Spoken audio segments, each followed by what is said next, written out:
une relation se brise, souvent on porte deux poids, de la honte ou peut-être des ressentiments. La réconciliation, quand elle arrive, change profondément un cœur.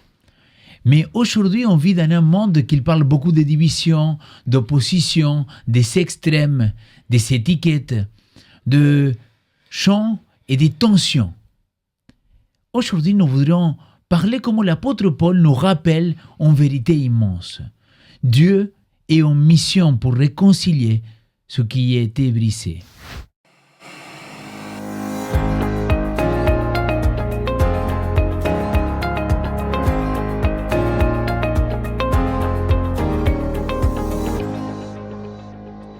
Bienvenue dans 3DS. Nous sommes à la leçon numéro 9 et aujourd'hui nous allons parler de réconciliation et d'espérance. Nous sommes toujours dans le premier trimestre et nous parlons de la réconciliation et de l'espérance, mais unir la terre, le ciel et la terre, Christ dans l'épître aux Philippiens et Colossiens. Pour faire ce partage aujourd'hui, je suis encore avec Joe et Clifford et je suis content de vous retrouver à nouveau pour cette troisième leçon qu'on fait ensemble et nous sommes déjà à la leçon numéro 9. Donc Joe, si tu veux dire quelques mots pour te présenter, pour ceux qui ne sont pas peut-être écoutés l'autre fois. Pour ceux qui ne nous connaissent pas, alors je m'appelle Joe Aliberti, je vis à Saint-Julien-en-Genevois, où là-bas où j'exerce le rôle d'ancien. Je fais mon mieux parce qu'il y a du travail. Mais j'ai du plaisir à servir le Seigneur. Donc tu es à côté, dans la France voisine de la Suisse. Merci beaucoup d'être parmi nous. Clifford, pasteur, comment ça va? Ça va très bien. T'as vu que je t'ai dit pasteur, hein? Et toi, ça va? Oui, il faut pas oublier ça. C'est très bien. C'est mon identité, hein?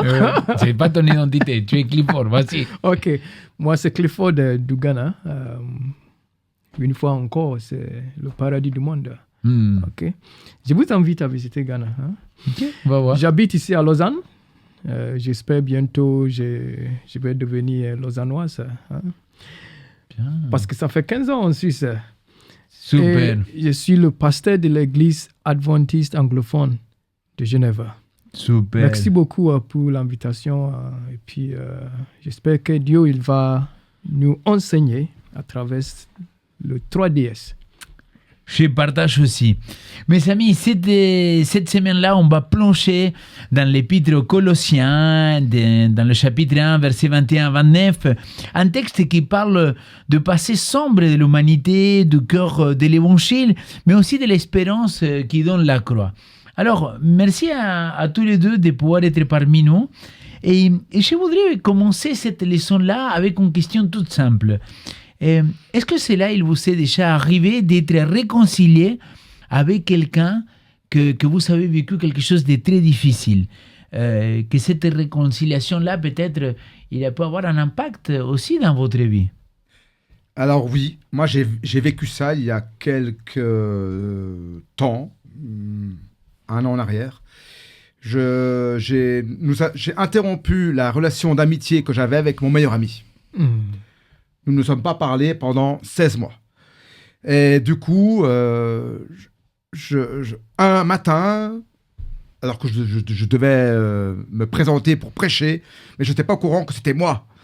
Et quand on voit comment l'histoire s'est mise en route, la voix me dit « Téléphone à ton ami ». Je dis « Non, j'ai pas envie ». « Téléphone à ton ami ». « Non, j'ai rien à lui dire ». « Téléphone à ton ami ». Troisième fois, j'ai écouté. J'ai pris le téléphone, j'ai téléphoné à mon ami. Et lui, la première sonnerie, il a répondu. Tellement était content de m'entendre. Moi, j'étais pas très, très content. Je retenais mes sentiments. Et au fait, nous nous sommes réconciliés de façon quasiment miraculeuse. Amen. Avec cet homme. Aujourd'hui, on s'appelle tous les jours. On s'appelle tous les jours. Et quand il a besoin de moi, je suis là. Et quand il a besoin et quand j'ai besoin de lui, il est là. Et en fait, on peut collaborer. Et c'est dans ce sens-là que je dis que la réconciliation, ça vaut la peine d'être vécu. Amen. Je suis convaincu. Et Clifford? Oui, cela m'est arrivé il y a quelques années en arrière. Mon cher ami, on a grandi ensemble dans notre petite ville. Il a dit de mauvaises choses contre moi et j'étais vraiment, vraiment blessé au cœur. Mais moi, j'ai lui à confronter. Pourquoi tu as dit tout ça? Et puis, il n'a pas accepté qu'il a fait des fautes. Et ça m'a encore blessé. Parce que je pensais peut-être, il va dire, ok, je m'excuse, ou c'était pas comme ça, ou une explication, mais il n'a rien dit. Mais pour moi, ça m'a montré quelque chose. Parce que si il était à quelqu'un de sagesse, peut-être il va m'expliquer ou il va dire quelque chose autrement pour me calmer, mais il n'a rien dit. Donc, ça m'a montré que lui, peut-être, il souffre quelque part. Parce qu'il y a quelqu'un qui ne peut pas accepter que moi, il y avait du tort ou quelque chose comme ça. C'est-à-dire, dans sa vie, peut-être, il y a quelque chose. Mais aujourd'hui, il est encore mon ami. Il est encore mon ami. J'ai tout oublié. Et pour moi, c'est mieux qu'on a gardé cette amitié qui a commencé depuis notre enfance. C'est cool, c'est cool. Moi, je vous comprends à tous les deux, parce que tous les deux, encore une fois, vous êtes pas mis d'accord, mais vous savez raconter la même histoire. Donc là, encore une fois, on voit une réconciliation avec des amis, et parfois, c'est souvent les réconciliations les plus difficiles, c'est ceux qui sont les plus chers pour notre cœur. Vous vous rendez compte, hein? Et se réconcilier avec quelqu'un que je n'aime pas beaucoup, c'est assez simple, quoi. Tu continues ta vie, moi je continue la mienne, c'est fini. Mais par contre, quand c'est quelqu'un qui est cher dans notre cœur, qui nous a blessés, il faut laisser ça de côté. En tout cas, dans l'épître aux Colossiens, on va voir et on va discuter un petit peu de cette réconciliation et l'espérance que Dieu il a mis dans notre vie. Mais pour cela, je vous propose qu'on puisse prier ensemble avant de commencer et d'ouvrir la parole du Seigneur. Père éternel, je te prie de nous accompagner pendant ce temps d'étude, que ton esprit il puisse être présent dans cette dimension que seulement toi tu maîtrises, le temps, l'espace, qu'il puisse être avec les auditeurs au moment qu'ils vont nous regarder, mais aussi avec nous en ce temps dans lequel on enregistre. Amen. Merci Seigneur de nous guider, de nous accompagner. C'est ma prière au nom de Jésus. Amen. Amen. Mes amis, dans cette première chapitre de l'Épître aux Colossiens, on voit que Dieu a fait cela avec nous, c'est-à-dire qu'il a réconcilié, mais à un niveau infiniment plus grand. Et nous étions ses ennemis, comme il le présente l'apôtre Paul, et nous sommes devenus, grâce à lui, ses enfants. On est devenus, grâce à lui, ses amis. Alors, Paul l'écrit comme condition d'origine étrangère, ennemie, dans nos œuvres mauvaises. Et pour autant, à travers la croix, Christ nous a réconciliés et il nous a présentés saints, irréprochables et sans défaut. La réconciliation ne commence pas en nous, mais plutôt en Dieu, n'est-ce pas? C'est Dieu qui a tout fait pour nous réconcilier. Alors, comment laisser cette vérité, donc réconciliée par sa mort, redéfinir notre identité, notre valeur et notre rapport à Dieu? Je voudrais prendre une image très, très connue. C'est dans l'Évangile. Ça, c'est pendant le procès de Jésus-Christ devant Pilate. Quand on lit Matthieu chapitre 27 et 24, quand Pilate il a essayé de libérer Jésus-Christ, la foule, ils n'étaient pas contents. Et puis la Bible dit, le tumulte augmentait, c'est-à-dire il y avait des ordres. Oui, le tumulte, les chants. Il faut que Jésus-Christ, il est crucifié. Moi, je prends cette image. Et puis après, Pilate, il a donné Jésus à la foule. C'était calmé. Parce que maintenant, ils sont ce qu'il vaut. Il voulait. Je pense que c'est la même chose qui s'est passée quand l'homme il a tombé. Il y avait cette rupture entre nous et Dieu. Et il y avait des désordres. Mais comment ce désordre va résolu. Dieu, il a donné son Fils unique. Lorsque Jésus, il était donné et mort, les deux autres, c'est parti. Et maintenant, à travers Jésus, nous sommes des enfants de Dieu aujourd'hui. Nous ne sommes pas des ennemis. Parce qu'avec le péché, c'est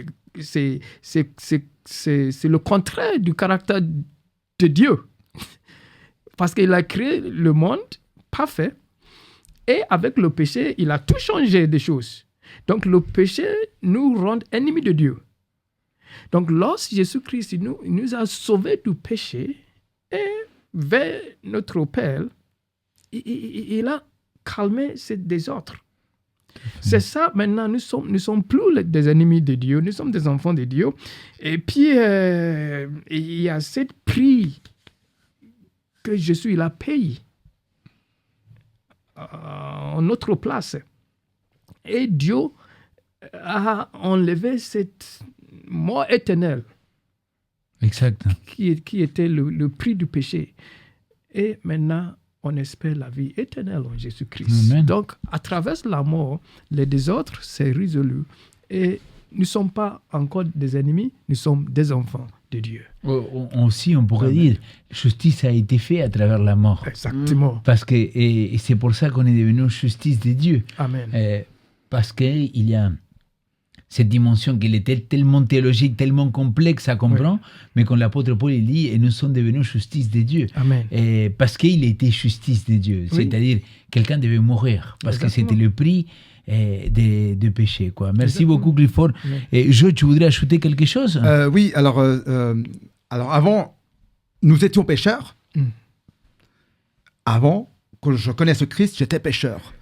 Et depuis que le Christ est venu, en fait, par sa mort et par sa croix, je suis une nouvelle créature. Amen. Amen. Et on ne parle pas de Walt Disney, on ne parle pas d'Hollywood, là. On parle de la réalité de ce que le Seigneur fait dans chacun d'entre nous. Amen. Et c'est vrai que la réconciliation précède la transformation que le Seigneur va effectuer. Amen. Et le Seigneur nous accueille en marche de vouloir être transformés pour être entre ses mains des personnes aguerries et des serviteurs sur qui il pourra compter. Amen. Merci beaucoup, Jo. Alors, on avance un petit peu dans la leçon de cette semaine et Paul encourage, si vous demeurez dans la foi, fondée et fermement établie. Il ne parle pas d'un salut automatique, mais d'une foi enracinée, solide, vivante, nourrie par la parole. La réconciliation, pour moi, ça s'incarne quand on reste attaché dans l'évangile. Hein. Ça, c'est quelque chose que nous, on prêche beaucoup. On n'est pas sauvé une fois et pour toujours. Et donc, Christ, il nous demande de garder cette relation avec lui. Et la preuve, c'est dans la fin de l'évangile de Matthieu, dans le discours de la fin en tout cas, il va dire, « Je ne vous connais pas ». Il dit, « Mais Seigneur, en ton nom, on a fait tout ça ». Il dit, « Je vous ne connais pas ». Donc là, on peut voir que la relation, c'est super important aussi dans la dimension du salut. Alors, ma question c'est, pourquoi est-il essentiel aujourd'hui de rester fondé et fermement établi dans la foi? Aujourd'hui, il y a beaucoup de personnes qui cherchent des chemins dans tous les sens. Partout où ils vont, ils se cherchent un Dieu, ils se cherchent une solution de résurrection, ils se cherchent toujours une solution, mais pas avec Dieu. Et on a compris que ce Paul, il avait compris que le chemin qu'il faut chercher, c'est celui qu'avec le Seigneur. Amen. Parce que nous, êtres humains, c'est naturel, c'est de nos gènes. On a toujours besoin d'être valorisé, d'être en sécurité entre les mains de n'importe quoi. Et des fois, on oublie Dieu. Qu'est-ce qui se passe quand on oublie Dieu? Mais le Seigneur, il aimerait bien pouvoir, de temps en temps, il vient à notre rescousse. Mais c'est nous qui décidons. À la fin des courses, c'est toujours nous qui décidons. Avec qui je désire cheminer. Cheminer, c'est marcher. Cheminer, c'est donner son cœur. Je donne la main du Seigneur parce que je sais que j'ai confiance en lui. Amen. Pour pouvoir aller de l'avant. Et c'est ça la réconciliation. C'est que moi, en tant que pécheur, il va venir à mon secours. Il va dire, écoute Joe, ne te fais pas de soucis. Tout est sous contrôle. Fais-moi confiance. On va faire du chemin ensemble. Amen. Et c'est ça que d'être enfant de Dieu. Merci beaucoup, Jean. Cliff? Oui, moi je pense que c'est aussi une question de ce que la foi représente pour moi. Est-ce que des fois on comprend à quoi ça sert la foi?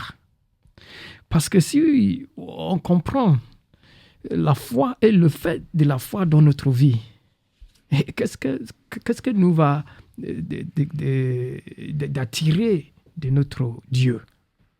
Donc je pense que on doit vraiment comprendre l'importance de la foi dans notre vie. Et aussi, des fois, il y a des situations qui nous séparent de Dieu. Mais qui nous sont séparés, oui. Oui, exactement. Pourquoi? Parce que la situation est très forte, très lourde que notre foi. Elle est plus forte que notre foi. Exactement. Voilà. Par exemple, aussi deux personnes, si moi, tu mets moi dans le boxing ring, comment on dit ça? Oui. Dans un ring de boxe. Un ring de boxe avec Mike Tyson. C'est-à-dire, c'est un suicide. Oui. Avec un coup, je vais mourir. C'est-à-dire, il est plus fort que moi. C'est la même chose dans la vie quotidienne. Si la situation nous tire de Dieu, nous détruit notre foi, c'est-à-dire les situations très fortes que notre foi. Donc, on doit bien raciner dans la foi pour bien comprendre à quoi ça sert la foi et le fait de la foi dans notre vie. Amen. Si on arrive à avoir cette expérience-là, qu'est-ce qui va nous séparer de Dieu? C'est ça, Paul, il a dit à Romains, je pense que c'est chapitre 8, où il a dit... Qui peut nous séparer de l'amour de Dieu? Exactement. Même pas la mort, pas les anges, il n'y a rien. Parce qu'il a bien compris, il a bien espéré la force de la foi. Clairement. C'est pourquoi c'est très essentiel aujourd'hui d'être fondé fermement, établi en Jésus-Christ. Mais clairement. C'est vraiment important. Les amis, je voudrais vous dire quelque chose. Je ne viens pas d'un milieu que tout le monde est chrétien. Donc, oui, dans mon environnement, tout le monde, il croit à quelque chose, mais en tout cas, ils ne sont pas tous chrétiens. Ils sont croyants, mais pas chrétiens. Et ils se disent chrétiens, mais avec un mélange, une amalgame de toutes religions. Je me dis, mais mec, tu dis que tu es catholique et tu dis... bon voyage de retour aux étoiles. Un catholique, tu vois. Et quelqu'un d'autre, tu vois, il est angélique, il dit non, là maintenant on prie pour que lui, il puisse pas aller en enfer ou dans le ciel. Je dis, mais mec, tu ne crois pas dans le purgatoire, toi, tu es évangélique. Et donc, il y a un mélange. Oui. Et, tu vois, il y a des chrétiens qui parlent de karma.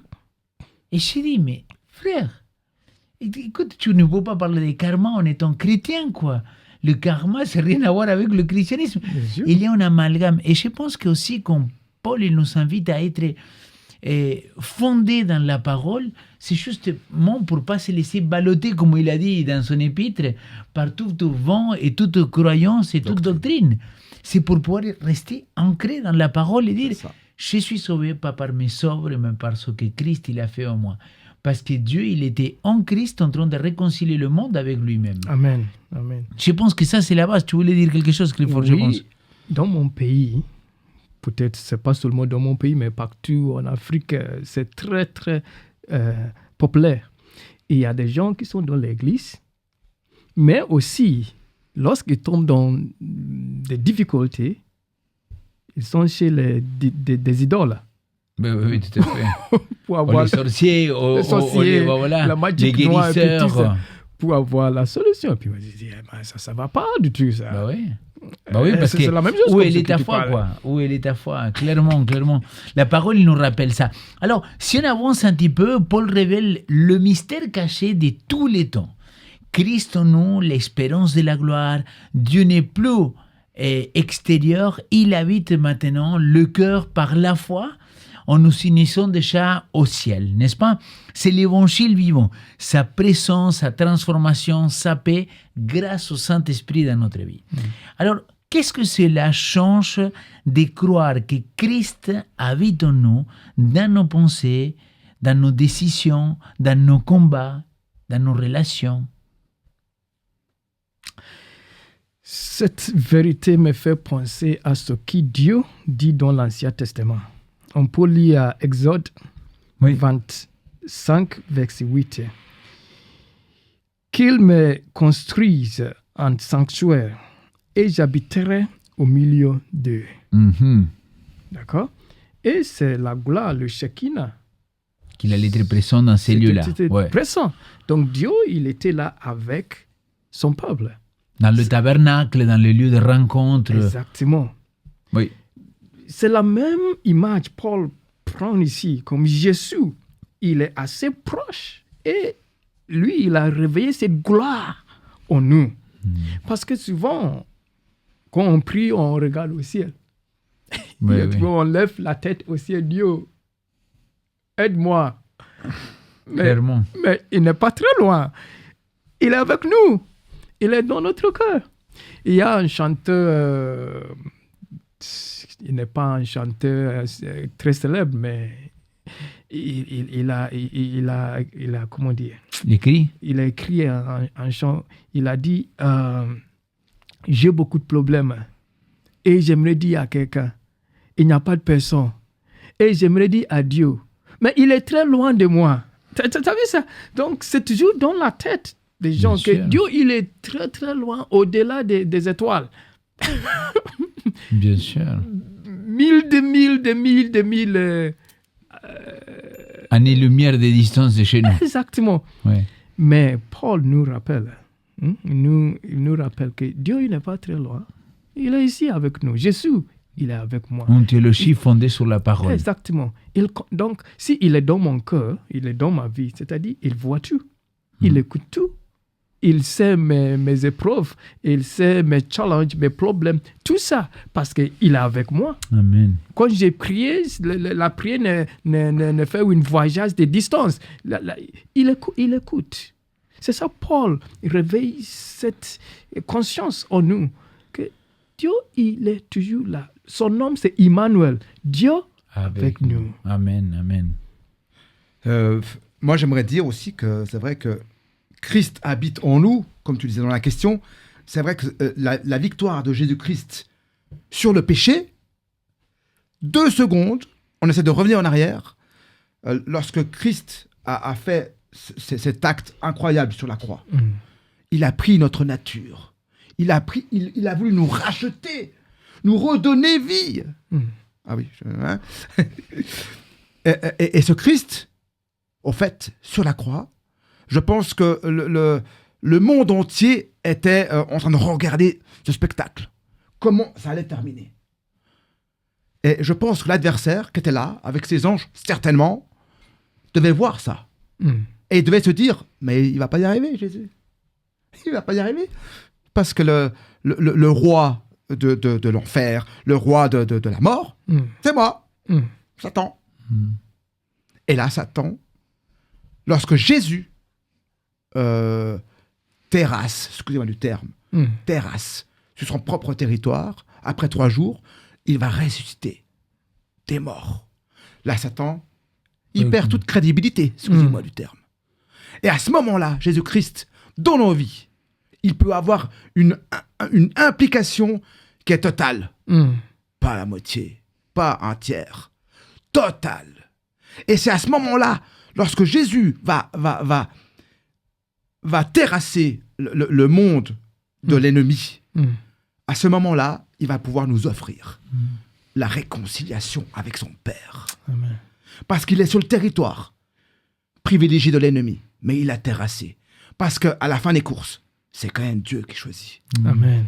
Et Jésus a fait cet acte incroyable, mais aujourd'hui, nous avons la possibilité d'être renouvelés, d'être réconciliés par Jésus-Christ, grâce à cet acte incroyable qu'il l'a fait il y a 2000 ans. Merci beaucoup. Amen. J'étais en train justement en t'entendant et en vous écoutant. Tu vois, le fait que Christ habite dans mon cœur aujourd'hui, pour moi, ça change tout. Oui. Parce que c'est lui qui vient travailler depuis l'intérieur, c'est lui qui, grâce au Saint-Esprit, il me donne l'amour pour mon prochain, c'est lui qui vient m'amener la paix, c'est lui qui vient m'amener le fruit de l'Esprit, donc l'amour, la joie, la paix, la patience, la bonté, la bienveillance, la foi, la douceur, la maîtrise de soi. Amen. C'est lui qui l'agit en moi pour finalement faire le lien et me faire rendre compte. C'est lui qui vient me convaincre, c'est dans Romains chapitre 8, Amen. que je suis enfant de Dieu. Amen. Sans le Saint-Esprit en moi, j'aurais toujours des doutes. Est-ce que c'est vraiment moi? Je ne sais pas si je suis digne d'être appelé son enfant. Non, Dieu, il dit, c'est l'Esprit qui te convainc que Amen. tu es un Amen. enfant de Dieu. Amen. Alors, pour moi, c'est ça qu'il va changer, c'est notre regard. Et Paul lui-même, il va dire, amener toute pensée captive à Christ. Yes. C'est-à-dire, toutes mes pensées, il faut que je les fasse passer par le filtre de Christ. Et c'est là qu'il va y avoir un changement dans ma manière de vivre. Amen. Les amis, on arrive à la toute dernière question avant la conclusion. Paul, vous présentez chaque personne adulte en Christ. Il ne souhaite pas avoir des bébés spirituels, il ne souhaite pas avoir des enfants qui sont encore au lait. Il veut qu'on arrive tous à la maturité spirituelle et que cette maturité-là, comme on a pu le voir dans d'autres occasions, dans cette école de sabbat, il n'est pas ni instantanée ni superficielle. Et elle se nourrit et c'est l'enseignement, la vigilance, la parole, les disciples, la discipline, le discernement face au faux chemin. Alors, à quoi ressemble concrètement une foi mature et adulte en Christ dans ce monde actuel? Une foi mature est ancrée en Jésus-Christ, elle est ancrée en Jésus-Christ. Et cette foi-là, elle va pouvoir aller de l'avant. C'est une foi qui va se voir. C'est une foi qui va être palpable. On ne parle pas d'un esprit, on parle de ce que en nous, il sera possible de faire. Et lorsque notre cœur s'ouvre à l'effusion du Saint-Esprit, il se passe des choses, mes amis, mes frères, mes auditeurs, incroyables, qu'on ne peut pas expliquer avec un langage d'homme. Et chaque fois que le Seigneur intervient dans nos vies, c'est pour nous rendre meilleurs. C'est parce qu'il nous aime tellement qu'il n'a pas envie qu'aucun de nous se perde. Amen. Et quand on voit ce que le Seigneur peut faire, laissons-lui la place. Et il y avait une petite histoire qui disait Seigneur, il y avait un homme qui arrive dans une maison. Et puis là, cette maison, il y a beaucoup de pièces. C'est une grosse maison. Nous sommes il y a 2000 ans en arrière. Et là, il vient un être qui a l'air très très pauvre, vêtu d'une cape. Et il lui dit, est-ce que vous auriez, s'il vous plaît, une chambre pour moi? Et la personne dit, ah non, j'ai pas de chambre. Parce qu'il a pris cette personne comme étant, t'es pas bien chez moi, quoi. T'as vu, moi, je suis quand même d'un haut rang, quoi. Ok, le temps passe. Cet homme, il revient, il retoque à la porte. Et il dit, est-ce qu'il y aurait de la place pour moi, par hasard? Ouais, bah écoute, tu peux t'asseoir là, à côté du chien, là, et tu resteras là, voilà, comme ça, tu seras moins à l'abri des intempéries, tout ça. Non, ça m'intéresse pas. Chemin faisant, cet homme, le propriétaire de cette maison, a appris qui était cet homme. Il s'est dit, ce serait peut-être Jésus-Christ. C'est une histoire que je raconte, d'accord? Et puis, un jour vient où le Christ, il revient et il retoque. Et là, il ouvre la porte. Est-ce qu'il y aurait une petite place pour moi, s'il te plaît, dans ta maison? Et là, l'homme a compris que c'était le Christ. L'homme lui ouvre la porte et lui dit, prends toute la maison dont tu as besoin. Amen. C'est un peu comme ça chez nous. Quand on laisse une parcelle de notre cœur entre les mains du Seigneur, c'est compliqué. Le Seigneur, il veut tout. Il ne désire pas une moitié d'entre nous. Et comme le Christ, il a fait un sacrifice qui était pour nous réconcilier à 100%. Et nous aussi, donnons notre cœur à 100%. Merci beaucoup, Jo. Ouais. Lorsque la Bible nous appelle à grandir, c'est-à-dire on doit porter les fruits. Tout à fait. Parce que lorsqu'on cultive, on sème quelque chose, on attend un grandissement et puis après il y a des fruits. Donc Dieu il est toujours en attente de nos fruits. Et qui n'aime pas les fruits? Toi Léo, je pense que tu as des fruits qui te fait beaucoup de plaisir. Moi aussi, j'aime beaucoup des mangos. Mangos d'Afrique, c'est très bon. La mangue, oui. Oui, la mangue. Donc, tout le monde aime les fruits. C'est la même chose. Un chrétien qui a bien grandi dans la foi, il devient comme un fruit. Au travail, il change beaucoup de choses. À la maison, il change beaucoup de choses. Dans l'église, il change beaucoup de choses. Partout, parce que les fruits, c'est bon. C'est douce. Tout le monde aime. C'est ça la Bible nous appelle. Par exemple, Léo, si tu as un bébé, et puis après 3 mois, il n'y a pas de grandissement. Après 6 mois, 1 an, 3 ans, bébé avec des barbes, c'est quoi ça? Ça crée des inquiétudes. Bien sûr. C'est la même chose. Dieu, il attend que nous grandissions. Nous sommes des enfants quand même, mais il espère qu'on grandit dans la foi. Complètement d'accord. Et si vous me permettez, même si vous ne m'avez pas posé la question, je me la auto-pose à moi-même. Je voudrais participer aussi à ce que vous venez de dire parce que j'ai beaucoup réfléchi à la maturité spirituelle. Pour moi, la maturité spirituelle, je suis convaincu que quand l'apôtre Paul il dit arrêtez le lait et passez à la nourriture solide, ça n'a rien à voir avec étudier les prophéties ou connaître plus davantage. Non, c'est vraiment apprendre à aimer l'autre. Tu vois, comment Dieu l'a aimé. Pour moi, c'est ça la maturité spirituelle. Comme ma foi, ne dépend pas des circonstances, comme ma foi ne dépend pas de l'opinion de l'autre, et comme ma foi ne dépend pas de la réponse de Dieu.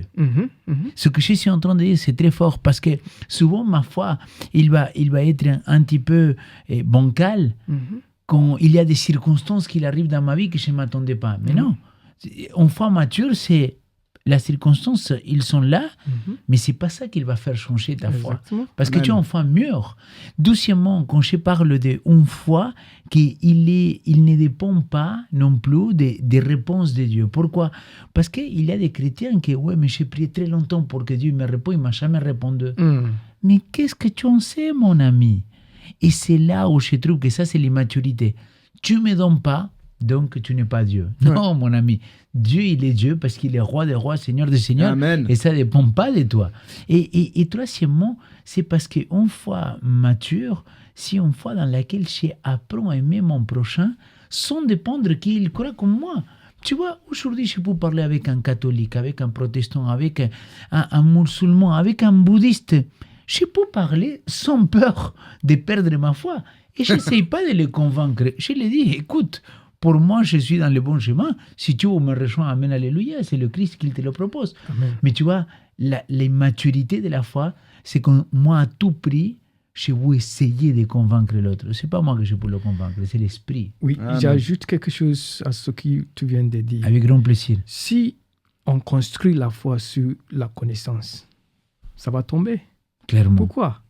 Parce que la Bible clairement dit, le plus de connaissances on reçoit, ça crée des confusions. Ouais. La foi, c'est une relation avec Dieu. Amen. Et si cette relation c'est bien ancrée, Mais clairement. Alléluia. alléluia, alléluia. Donc on doit faire attention parce que normalement si on dit grandir spirituellement, il faut étudier. Oui, bien sûr, c'est la base, mais la vraie spiritualité, c'est une relation avec Dieu. Amen. Merci Cliff, je le prends comme une parole de conclusion parce que c'est très bien. Si tu veux ajouter quelque chose, c'est le moment. Oui, pour conclure ce qu'on vient de discuter, je dis, nous devons laisser Jésus changer notre cœur. Amen. Nos propres forces ne suffiront jamais. Chaque jour, nous pouvons ajouter à nos prières Seigneur, prends mon cœur, prends ma vie et rends-moi semblable à toi. Amen. C'est ainsi que commence une foi vraiment mûre. Merci beaucoup, Clifford. Et ta conclusion, ton mot de conclusion, Monsieur Joe Aliberti. Restons unis, j'ai envie de dire, Ouais. persévérants, Amen. et vivons en Jésus-Christ tous les jours jusqu'à son retour. Bientôt, ce sera son retour. Amen. Je ne sais pas quand, mais ça arrivera. Donc, soyons prêts, mes amis, et ayons aujourd'hui cette envie d'être enfants de Dieu, Amen. Merci. de marcher en toute confiance, parce que nous avons été réconciliés une fois pour toutes. Et aujourd'hui, ne marchons plus la tête en bas, comme si on était, si le monde nous tombait dessus. Non, marchons la tête haute, parce que le Seigneur revient. Amen. Merci beaucoup, Joe. Alors, mes amis, merci beaucoup de nous avoir accompagnés jusqu'ici. Avant de se quitter, je vous propose les 5 essentiels de la semaine. Alors, premièrement, la croix nous réconcilie. On n'est pas sauvé par nous-mêmes, c'est Dieu qui vient nous chercher et qui nous sauve.